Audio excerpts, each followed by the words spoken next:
Good afternoon, ladies and gentlemen, in the room and online, at this press conference at the 48th annual meeting of the World Economic Forum. We are delighted and honored to have Mr. Henrique Meirelles, Brazil's Minister of Finance. Earlier today, President Temer struck an upbeat note and stated that Brazil is back in business. We look forward to hearing your perspective, Minister. Well, thank you. It's a pleasure to be here at the forum.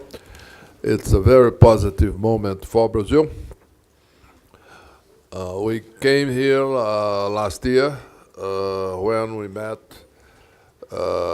participants, investors, and authorities in general looking favorably at the perspective of the change and the improvement in the Brazilian economy. We were still coming out of the deepest recession in Brazilian history, which took place in 2015, 2016. Fortunately, the evolution of the reforms which are being conducted and approved and implemented in Brazil is going very well. And as a result of that, the economy has already recovered. Brazil last year was able to grow at a rate compared to the previous year of about 1.1%, and created about 1.4 million new jobs. The people are encouraged by the developments in the economy and the recovery and so on and so forth. Then they are also joining the job market looking for jobs. Then unemployment itself falls a little bit less because of the new entrants, which is good news. And we are expecting to have more than 2.5 million new jobs created in the year 2018.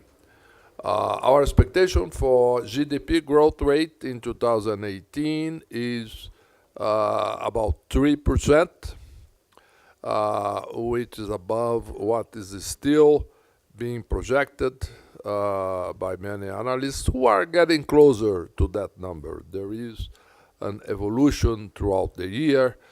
The number at some point had reached 2.5, came down at 2%. The projection for 2018 market now is getting closer to 3%, moving steadily towards that number. In summary, the Brazilian economy is performing well. This is the result of a series of reforms which were approved in Brazil. The first one was cap in the growth of government spending, which is going to create a crowding in of the private sector in the economy for investment consumption. The government in 10 years' time would come from 20% of the total GDP, federal government, to about 15%. That's a very powerful incentive for investment, consumption, and growth in the economy. Foreign investment is increasing as domestic one. There is a healthy increase in the rate of investment in the country. We have the numbers for the third quarter when there was a growth of 8% investment in machinery and equipment in Brazil. In summary, the economy not only is recovering, but there is also a series of steps which are being taken in order to increase the trend for the future. For instance, there was the approval of labor reform, which modernized the job market and the whole system in a way that would improve productivity and increase in due time the creation of jobs. The economy will be more flexible, and as a result, we expect to have even higher growth in the future. There are other reforms as well, like some important change in the credit market, which it would also help, and that would provide a better allocation of investment into the more productive areas and companies of the economy, and that is also very important. And there is, at the same time, a strong effort regarding the cut in red tape throughout the country. To give an idea, in the city of São Paulo, we are decreasing the number of days which it took to open or close a company in the city from 120 days to about 7 and then 5, and eventually 3.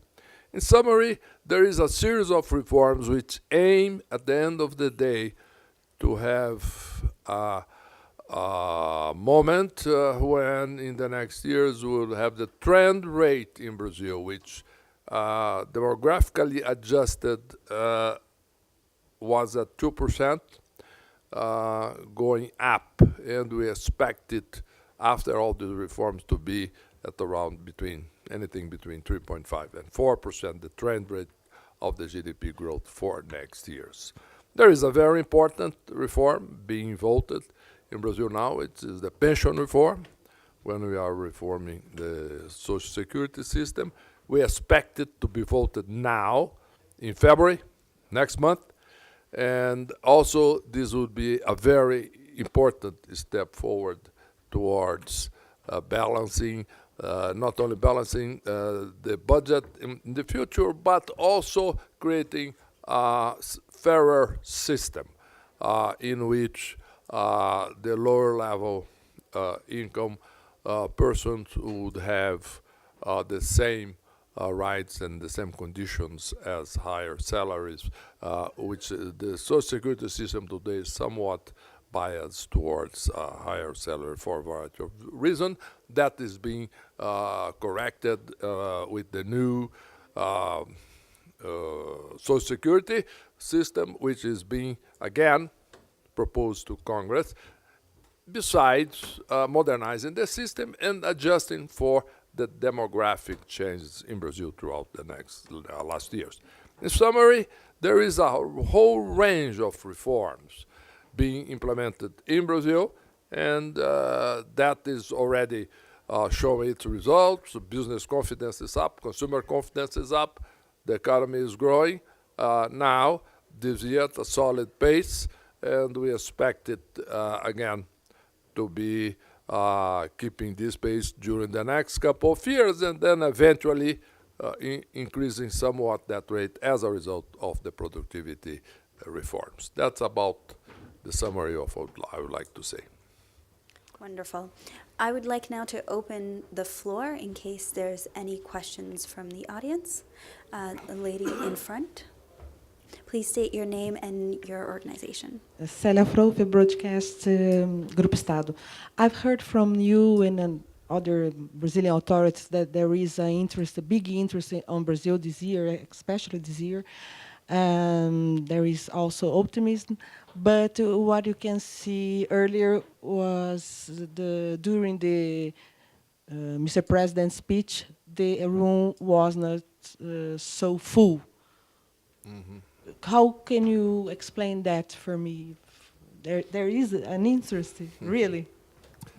No, I think that it's normal. I think that the speech of the president was very well received. The feedback I got from several members of the audience and the ones who saw from a distance by the transmission, and they basically stated, and I got that from several different sources, investors, entrepreneurs, businessmen, authorities, that the speech of the president was very well received in the sense that it provided a very clear direction of to where the country is going and how that is evolving in Brazil, and the Brazilian commitment to keep this direction for the future. Again, with all the electronic transmission systems and channels of today, it's normal that not every room is full because people can watch and see and listen from a distance.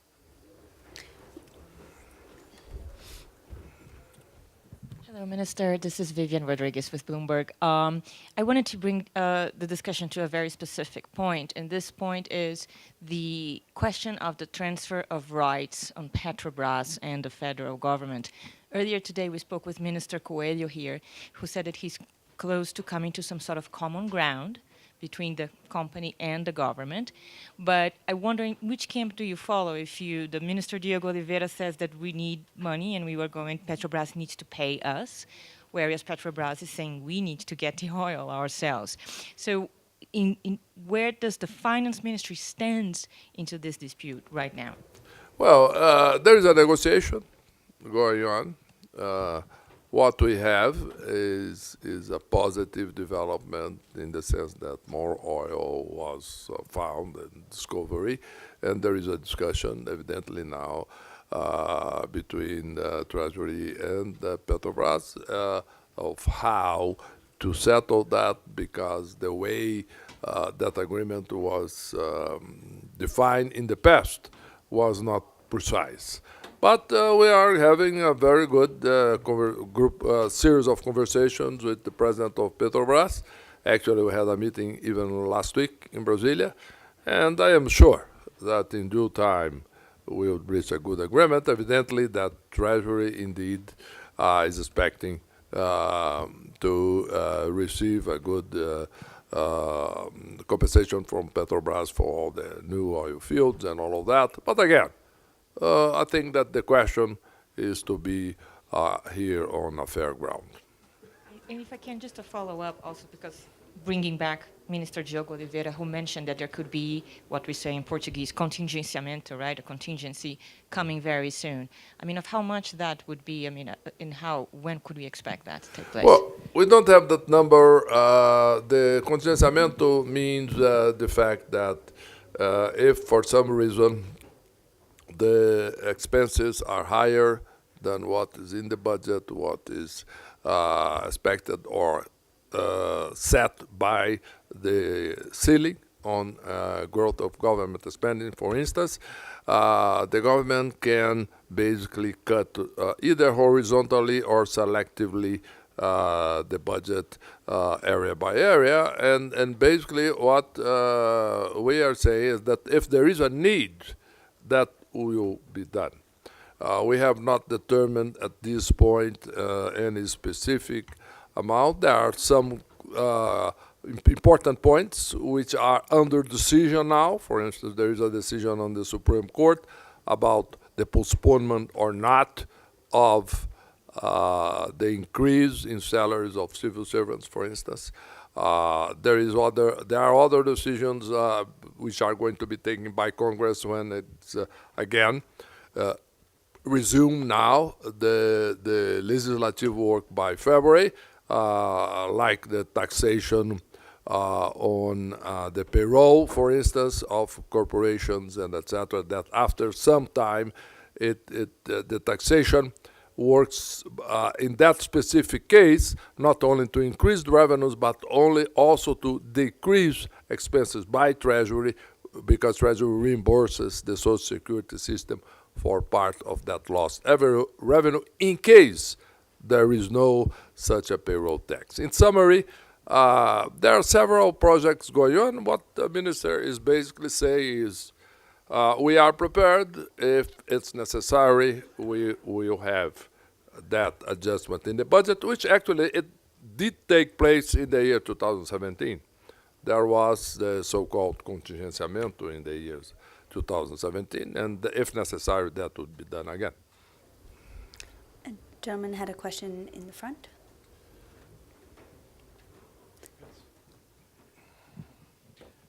Assis Moreira, Valor Econômico São Paulo. Minister, you had some meetings with businessmen.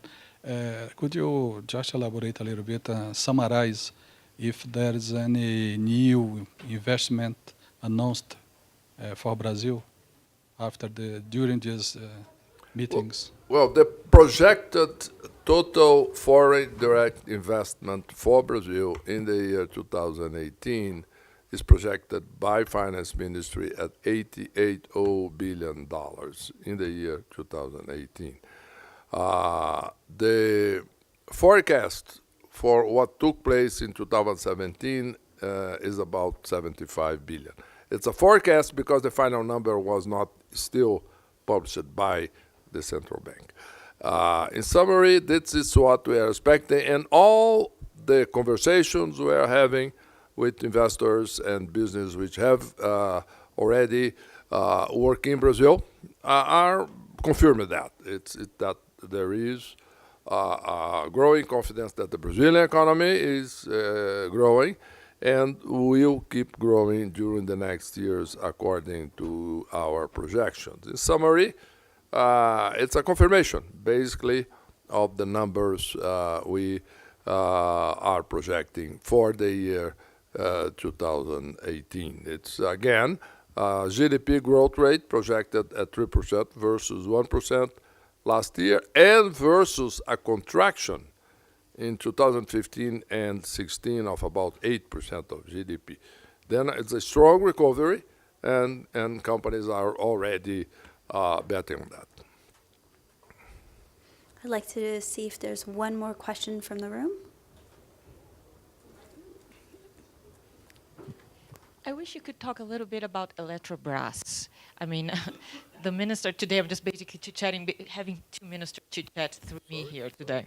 So the Minister of Energy said that he wants to go through with the sale of Electrabras, the sale of shares, the primary offer, very soon, this semester first. And that the government's objective is to try to raise to 12 billion reais. That was the estimate. Do you think this is manageable?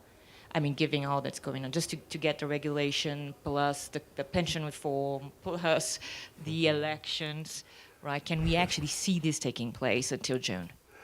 Yeah, I think that it's viable, yes. The pension reform, we expect it, as I said, to be voted now in February. And after that, we have still several months of heavy work by Congress before we get to a full electoral campaign after the holiday in July. In summary, still, I think that there is plenty of time for that to be voted and discussed. It's a very important project. It's, I think, as important for Brazil as it was the privatization of the telecommunication system in the 90s. I mean, private capital will be investing in Brazil. It's a very important sector. Now, with demand growing, we expect really to see investments coming into those projects, not only necessarily hydroelectric, but in several other sectors. In summary, we are working hard toward that direction, and it's a good project. It's a solid one. The company will basically be capitalized with new capital, increasing the amount of resources the company has for investment, etc. And that would also come with a change in the management and governance structure of the company, becoming a company which is independently managed, etc.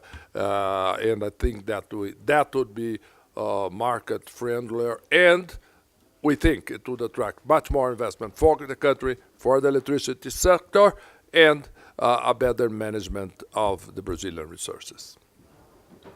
On that ambitious note, I would like to first thank the audience in the room and online for joining us for this press conference, and of course, Minister Meirelles. Thank you very much. Thank you. It's a pleasure to be here.